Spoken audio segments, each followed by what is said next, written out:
everyone, myself Nisha. Welcome to all of you on this online platform of Rajasthan text book. यानी कि मैं निशा ma'am आप सभी का बहुत बहुत स्वागत करती हूँ अपने इस ऑनलाइन प्लेटफॉर्म जिसका नाम है राजस्थान टेक्स्ट बुक।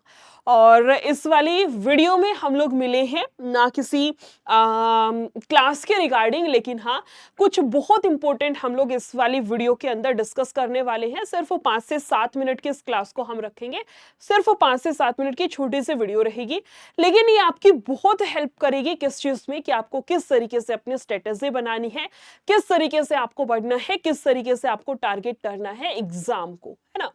और आपको थंबनेल से देख करके पता भी चल गया होगा कि किस बारे में बात करने वाले हैं हम लोग, जिसमें लिखा ये गया है कि फर्स्ट अटेम्प्ट में कैसे ले सिलेक्शन, ये गलती मत करना।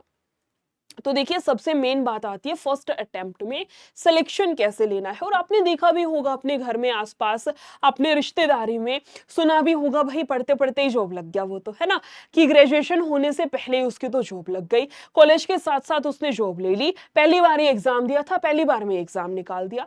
इस तरीके से आपने बहुत सारे एग्जाम्पल सुने होंगे। तो उनके पीछे का क्या वो स्ट्रेटेजी है, क्या वो एक तरीके के उनका राज है, मतलब क्या वो उनकी प्लानिंग है जिससे कि वो एक बारी में ही सिलेक्शन ले जाते हैं। और दूसरी साइड आपने देखा होगा काफी सारे बच्चों को जो 3-4 साल से तैयारी कर रहे हैं लेकिन सिलेक्शन नहीं होता है, कई बारी फिजिकल में रह जाते हैं, कई बारी किसी दूसरे स्टेप में रह गए, कई बारी रीजनिंग नहीं हो पाई, कभी इंग्लिश नहीं हो पाई, कभी मैथ्स नहीं हो पाया, कभी रिटन नहीं हो पाया।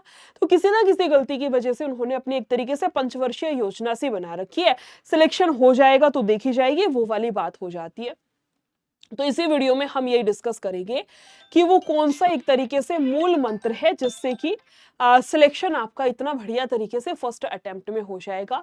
तो वो है आपकी लाइफ में सबसे मेन जो रोल प्ले करता है वो रहेगा मैम डिसिप्लिन। सबसे इंपॉर्टेंट जो रोल प्ले करेगा वो रहेगा मैम डिसिप्लिन, है ना।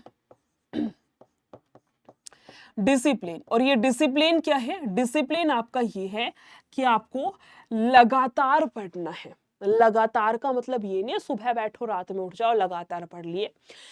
अगर आपने अपना कोई स्टडी प्लान बनाया है, जैसे फॉर एग्जांपल मान के चलते हैं आपने 3 महीने का अपना बनाया है, 3 महीने सफिशिएंट है किसी भी एग्जाम को फोड़ने के लिए, ये बात मेरी गांठ बांध लेना। आपने कोई भी 3 महीने की प्लानिंग बनाई है, अब वो 3 महीने की जो प्लानिंग है, करते क्या है बच्चे, आज प्लानिंग बनाई है कल से पढ़ेंगे, और कल भी बढ़िया तरीके से 7-8 घंटे बैठ जाएंगे, है ना। सारी किताबें परचेज कर लेंगे, नई नई कॉपियां ले लेंगे, पेन से उसको सजा सुजू करके लिख देंगे। परसों भी पढ़ लिए, फिर सोचते हैं आज तो चलो संडे आ गया बीच में, कल से पढ़ लेंगे, फिर मंडे में बैठ गए, फिर आपने 7 घंटे से 5 पर आ गए, फिर 4 पे आ गए, 3 पर आ गए, और 1 महीने बाद ये सिचुएशन होती है, देख लेंगे एक आध वीडियो कोई यूट्यूब से देख ली तो देख ली, बाकी चीजें जाएं भाड़ में, है ना। कोई एक आध वीडियो देख ली और ठीक है हो जाएगा, इस तरीके से कर लेंगे, आज इंग्लिश पढ़ ली, कल रीजनिंग पढ़ ली, परसों हिंदी पढ़ ली, नरसों आपने जाकर के अपना राजस्थान पढ़ लिया। ये तरीका आप लोग कुछ टाइम के बाद आप में से 90% बच्चे अपना ये वाला रूटीन अडॉप्ट कर लेते हैं। और वो 90% बच्चे जिसने कि ये वाला रूटीन अपना अडॉप्ट कर लिया, वो मान लेना वहीं आप सिलेक्शन से बाहर हो गए। वो जो 10% बच्चा है ना, जो अपने उस डिसिप्लिन पर, अपने उस रूटीन पर जो टिका रहा है, उसी का सिलेक्शन हो पाता है।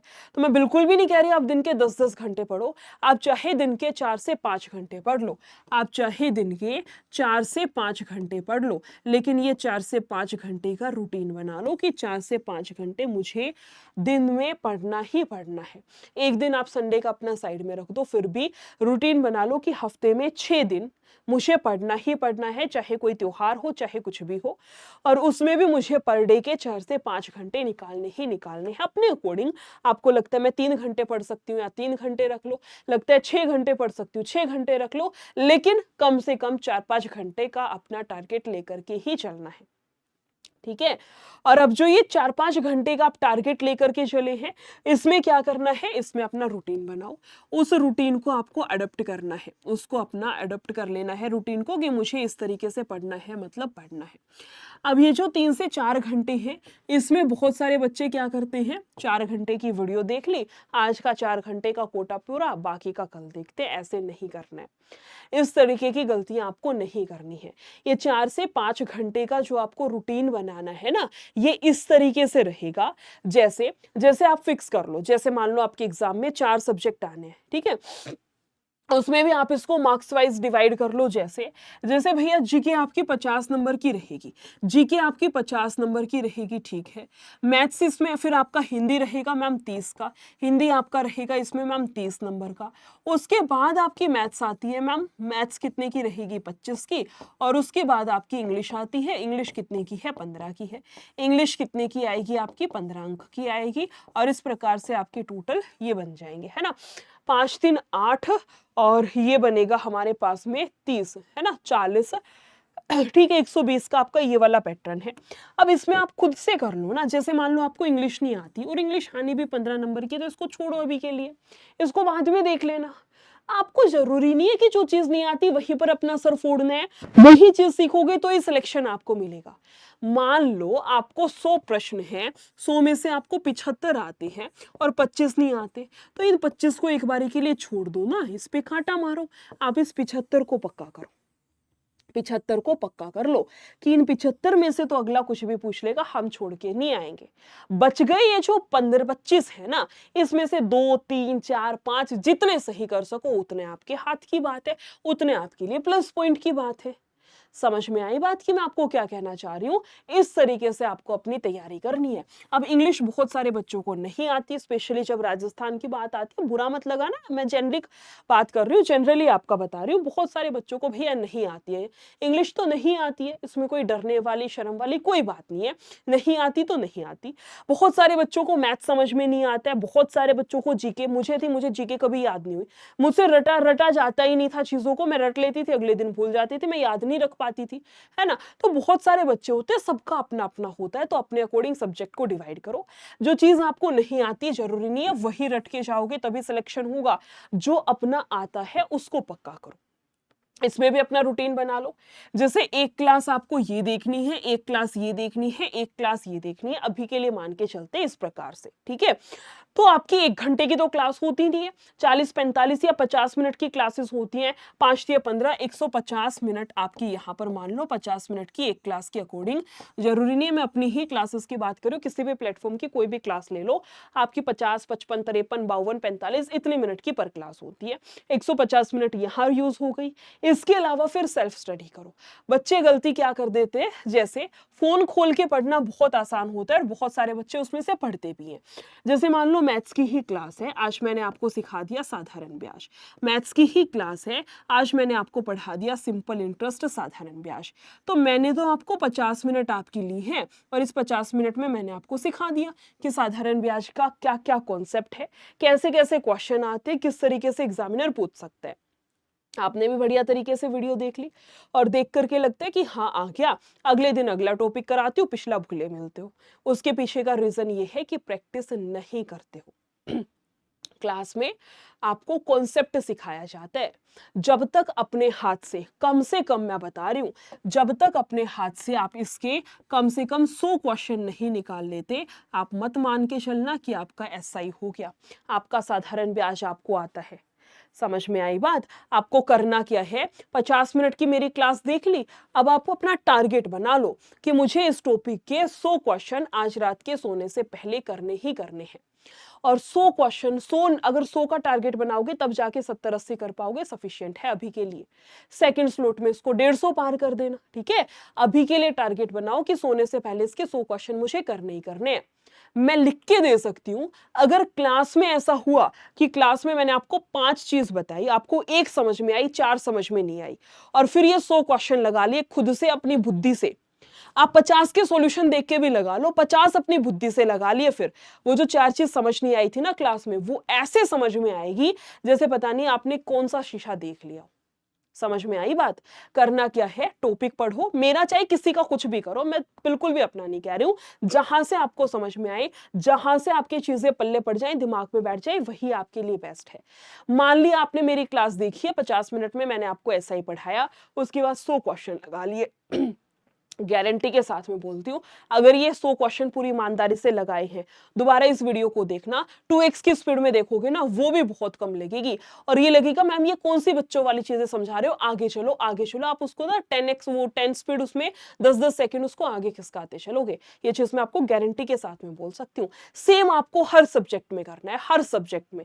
जैसे मान लो आपने हिंदी है ना, आपका हिंदी है बहुत अच्छा रोल प्ले करेगी। मान के चलिए कि आपने हिंदी में आज संधि सीख ली, आपने हिंदी में क्या सीख लिया, संधि सीख ली।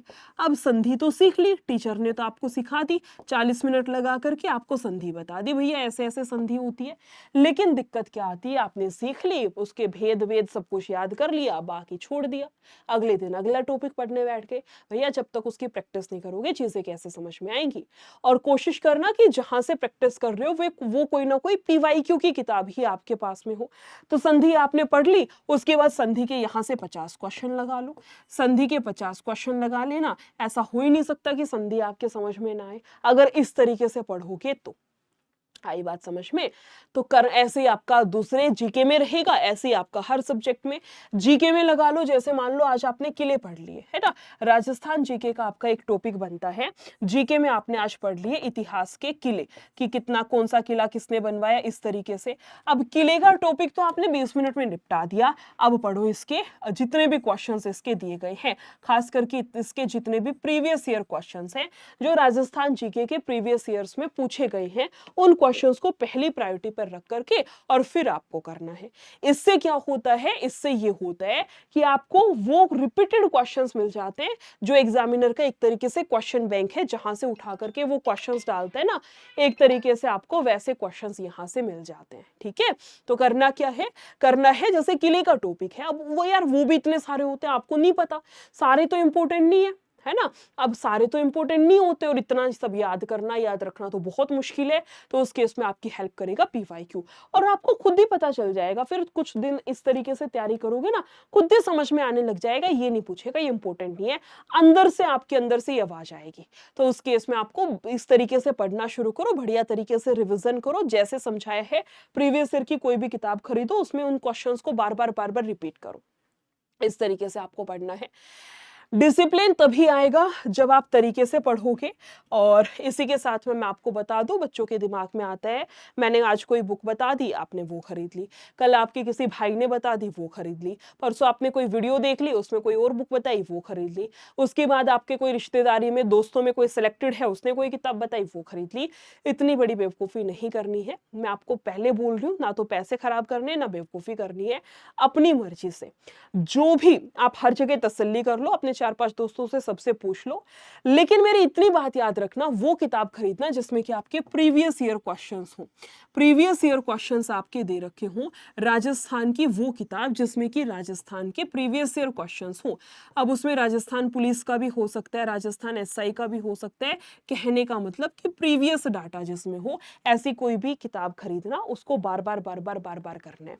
एक किताब को 10 बार करो, 10 किताब को नहीं करना है। ठीक है, इस तरीके से अपनी पढ़ाई करनी है। और बाकी आपको प्रॉपर बेसिक से और बिल्कुल आपका जीरो लेवल से कराने के लिए आपका पेड बैच है, वो भी स्टार्ट हो रखा है। अगर आपको पेड बैच में एनरोल करना है तो अभी कर लेना, मैं आपको बता देती हूँ इसमें आपका क्या कुछ रहेगा। पेड बैच जो है इसमें आपकी ये सारी चीजें हैं, आपको पता है 52,453 आपकी वैकेंसीज हैं। तो इस पेड बैच में आपके 8 से ज्यादा तो कोर्स रहेंगे, 200 से ज्यादा स्टडी नोट्स हैं, 950 से ज्यादा मॉक टेस्ट हैं और 3400 से ज्यादा इसमें आपके प्रैक्टिस क्वेश्चंस रहने वाले हैं। पूरा प्रॉपर आपका स्टडी प्लान, स्ट्रेटेजी, प्लानिंग, आपकी शेड्यूलिंग, किस दिन क्या पढ़ाया जाएगा, आपको क्या पढ़ना है, कितने क्वेश्चन खुद से लगाने हैं, सब कुछ इस पूरे पैकेज में आपको दिया जा रहा है। अगर आपको है कि हाँ सिलेक्शन लेने के पॉइंट से मुझे पढ़ना है, पहली बारी में ही मुझे सिलेक्शन लेना है, पहली बारी में ही मुझे एग्जाम निकालना है, तो उस केस में आप इस वाले पेड बैच को ले सकते हैं। पेड बैच लेने के लिए आप मेरा कूपन कोड का यूज कर लेना, आपको मैक्सिमम जो भी डिस्काउंट टीम की साइड से पॉसिबल होगा वो वहां पर मिल जाएगा। निशा 22 ये वाला कूपन कोड है ना, ये निशा 22 आपका कूपन कोड है। इसका यूज करके अगर आप पेड बैच लेंगे तो आपका 100-150 रुपए का कुछ इसमें फर्क आ जाएगा, इतने रुपए का आपको यहाँ पर प्रॉफिट हो जाएगा। आज के लिए इतना ही रखते हैं, फिर भी कोई डाउट रहेगा तो कमेंट सेक्शन में बता देना। फिर मिलते हैं ऐसे ही किसी और वीडियो के साथ में। Thank you so much, take care, bye bye.